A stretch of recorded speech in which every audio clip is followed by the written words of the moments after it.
Hello and welcome to Ask Andy. Today's question was from Ian. We got chatting and he mentioned finding it difficult to email large numbers of files on large files.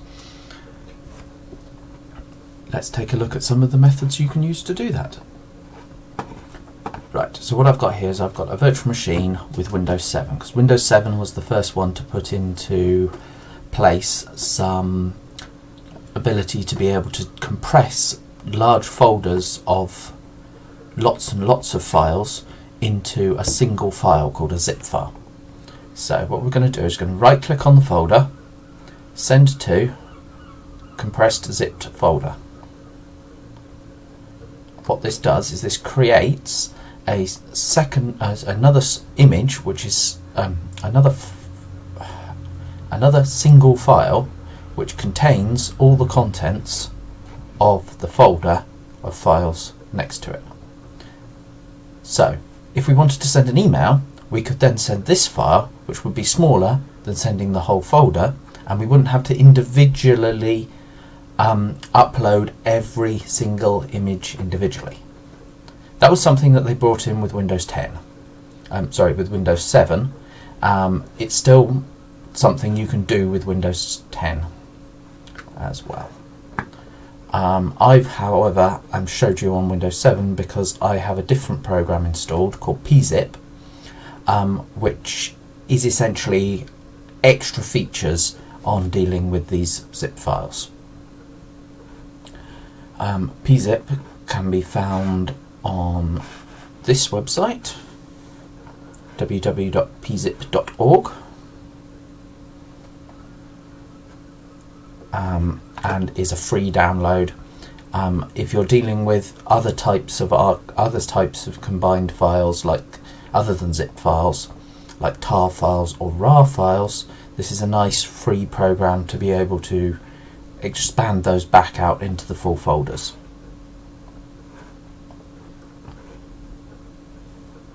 So what you do to use that is you still use the send to, and then you'd use this add to archive option. And then click OK. And it creates a file. Here's one I did earlier. Okay, so that is dealing with zip files. Oh, we just disconnect.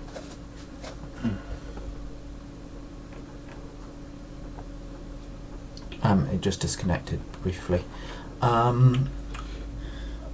Okay, the next stage is to look at different ways of doing this. So what the other way you can do is you can, if you've got them already stored on OneDrive or Google Drive or another cloud service provider, most of these provide the functionality to just create a link which you can then put in the email to people. So if we quickly sign in with your Microsoft password to OneDrive online, then if you just wanted to pull the folder in and drag and drop, you'd be able to add them to OneDrive. I already did this. Here's the folder. Now what you can do is you can go to this button here, Share, and use the button Copy Link to create a link that you can then just use as text in your email to the destination person. They can then double click on that or put it in the top bar of a web browser, and they will go and be given access to that folder.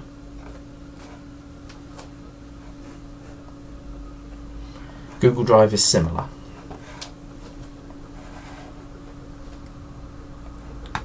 You simply go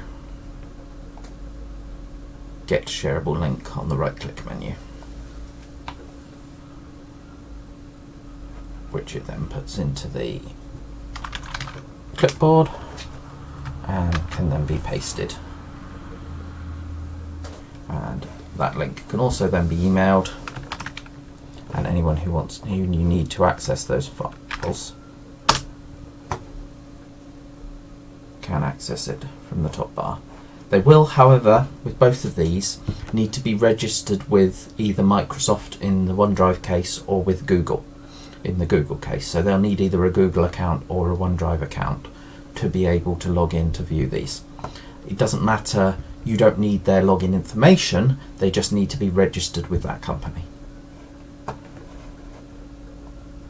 Okay. The other option is if you only have their email address, is to use this program called WeTransfer.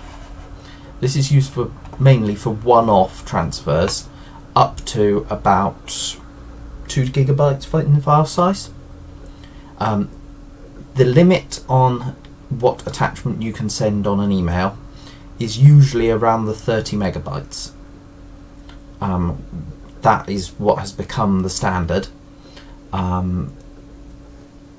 Some places won't put a limit on it, but as part of sending an email, copies are made as it travels through the internet to the destination.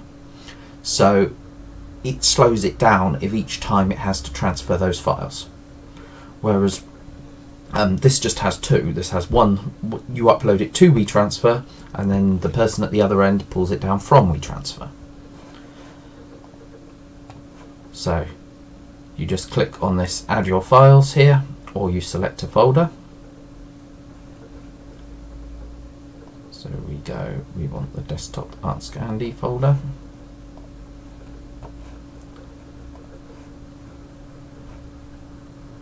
And then we say who do we want to email it to. So this, you don't actually need to send the separate email.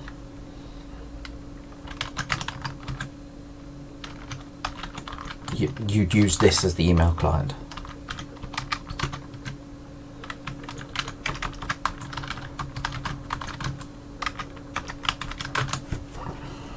And you hit transfer. Now, this is still going to take some time to upload, and the person at the other end will then be provided with a link to download them, which will take a small amount of time on their computer as well.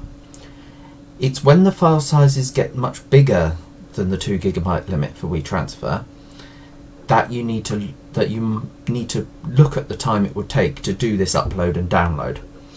If you're dealing with terabytes of information, then doing that transfer 2-3 times to get the data to the destination is kind of impractical.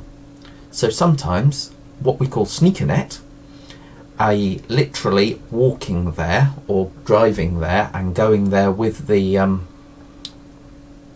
data on a physical hard drive,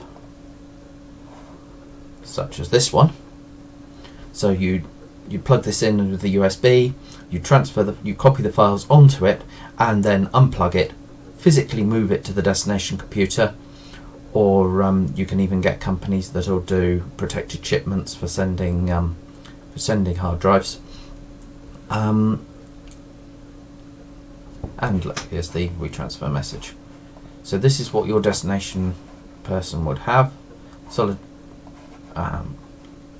files have been sent to Andy at Solidarity IT, one item, and it keeps them for a set number of days.